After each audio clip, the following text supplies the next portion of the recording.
Like I said, shout out to Magnum, Jay Rimber, Joey, and some other guys in the chat that's been very vocal about the exclusives thing. Like I told you guys, I don't know if they're going to come back, but I'm under the impressions, I'm under the impression that some are going to come back. I really miss my nigga.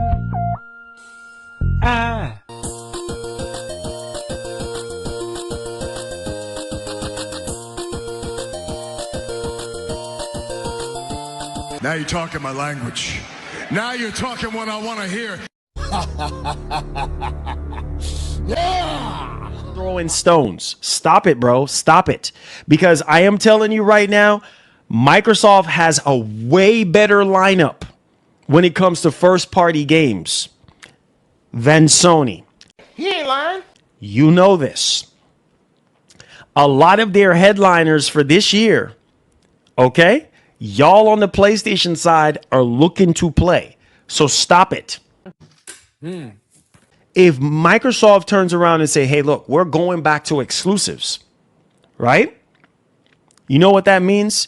If Microsoft comes out and say, hey, we have two flavors of the Helix.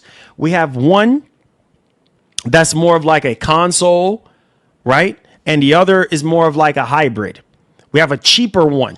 You see what I'm saying? A cheaper, more affordable one. All right, you can play all your Xbox exclusives on there. It will have like the Xbox mode, the Xbox full experience on there and stuff like that. And you're able to play and enjoy. Man, stop it. Quality over quantity. Sony knows this. So Microsoft don't have quality games? Y'all are tripping, bro. You're tripping. I prayed for this and it happened.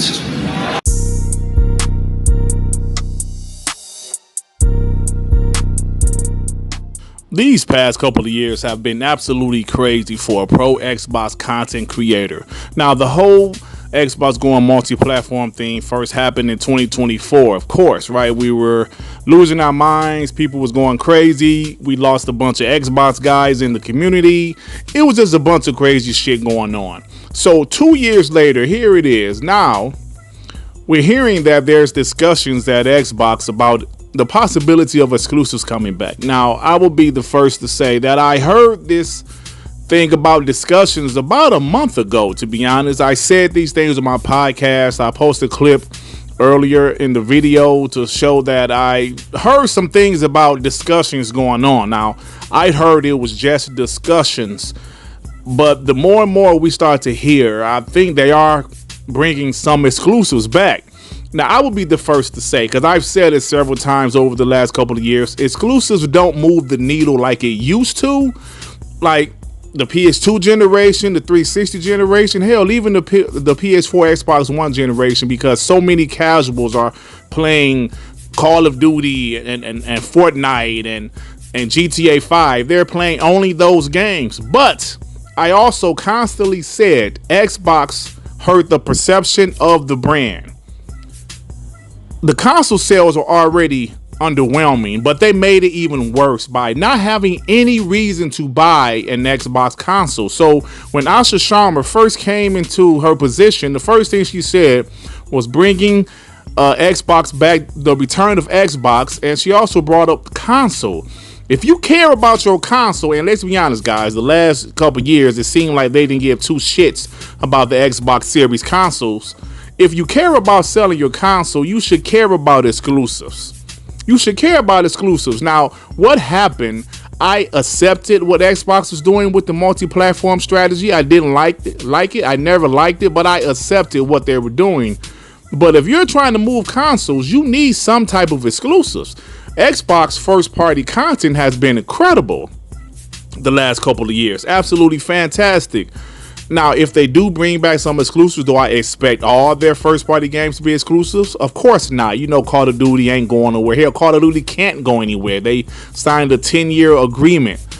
But there are some other games like Halo should not go to PlayStation or any other platform. Gears should not go. Fable should not go. And I know this sounds crazy coming from me. Forza is the only franchise that I could see still being multi-platform because it's such a big seller and there's no other game like that out there of that quality. So that's the only game, and I really don't want to say Forza, but I understand Forza. But with that being said, if Xbox is considering bringing back exclusives, that's going to help the perception of the brand. Yes, people say, yo, if I want to play Gears, most people usually would think, yo, that's an Xbox game. But they put Gears of War Reloaded on PlayStation. And according to this chart, Gears of War, it's not on this chart, but I read that Gears of War Reloaded sold 700K on PlayStation 5. While that's a little bit better than I originally thought, come on, man. Is it really worth it? If you look at this chart, South of Midnight, which was a fantastic game. I love South of Midnight. 16K. Was it really worth putting South of Midnight on PlayStation? Age of Empires, 52K. Avowed, which was another fantastic game, 54K. Starfield, which came out last week, sold 140K. That ain't shit. Starfield was an amazing game. That ain't shit. Was it really worth it, Xbox, putting your games over there? The Outer Worlds 2, 160K. Flight Simulator, 245K. Ninja Gaiden 4, 257K. Look at these numbers, guys. Look at these numbers. All of this hasn't even added up to 1 million sales. Was it really worth it? You could throw Hellblade 2 in there. That game sold like shit on the PlayStation. Was it really worth it, Xbox? That's the question we really want to know the answer to. Because if you look at what they're doing, or the rumors that they're having discussions, I say they realize no, it's not worth it. The brand got shitted on repeatedly for the past couple of years. The brand is already getting their ass whooped with console sales, and they made it even worse by saying this is an Xbox, that's an Xbox. So if they care about the console, and they care about the perception of the brand, you damn right they should bring back exclusives. Now, I understand this is the topic that everybody is not 100% sure of. Or should they bring back exclusives? I don't know. I don't want them to bring back exclusives. There are some Xbox guys I have discussions with on my podcast that say, no, don't bring back exclusives. And me, we all have our own opinions, but I just don't understand that. Do you care about the brand? And people say, well, they need to make more money. Look at these sales. How much more money are they really making on PlayStation over there? Because I'm telling you right now, PlayStation ain't putting none of their single player games on Xbox. I can guarantee that shit. Nintendo damn sure ain't putting none of their games on Xbox. So we need Xbox to show some balls. Stand up. Take up for yourselves. And me, if them bringing back exclusives is something that's happening, I love it. I absolutely love it. Adam Hales from Windows Central says, Starfield sales on PlayStation 5 make me wonder why Xbox even bothered. Was this worth devaluing exclusivity?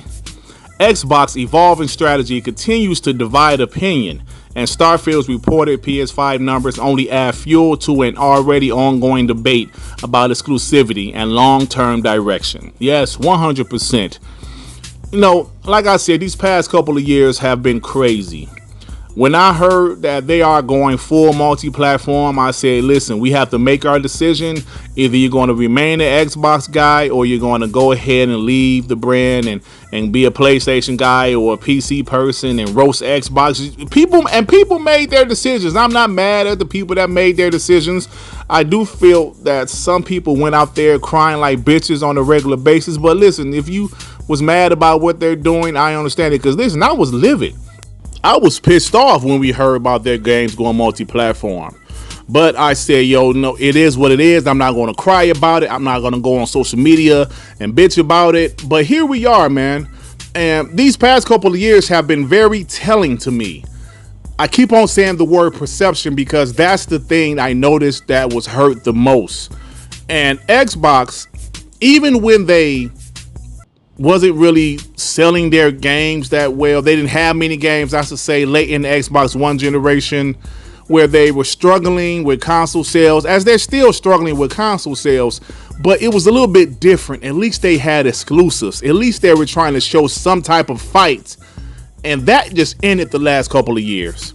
So Asha Sharma and her new regime, I'm loving what they're doing so far. A lot of people are saying we're giving her too much credit too soon. All I can say is this: if Microsoft's strategy has changed, it appears that maybe they focused too much on AI the last couple of years, and maybe some things with AI didn't go as planned, and now they're doubling back down on Xbox, the perception of the Xbox brand. They're doubling back down on Windows. I love it. I love it because I am a fan of Xbox, and exclusivity means something. It means something. Like I said, it doesn't move the needle like it used to, but I know one thing: when Wolverine comes out in the fall, you can only play it one place, right? So if Gears of War E-Day comes out and you can only play it on Xbox consoles and PC, I think that's a start. Start there, do a game by game basis, and we'll see what happens moving forward. But I got to be real, y'all. I love that they're making some of their games exclusive again. They needed this. They needed this. And I'm here for it. But look, I gotta go. If you like this video, please hit the like button. If you happen to stumble across my channel, you think I'm decent enough, why don't you go ahead and subscribe? And if you subscribe, please hit that notification bell to know when my black ass is doing some new content, baby. All right, everybody. Peace and love. Peace and love. Shit. Damn, man.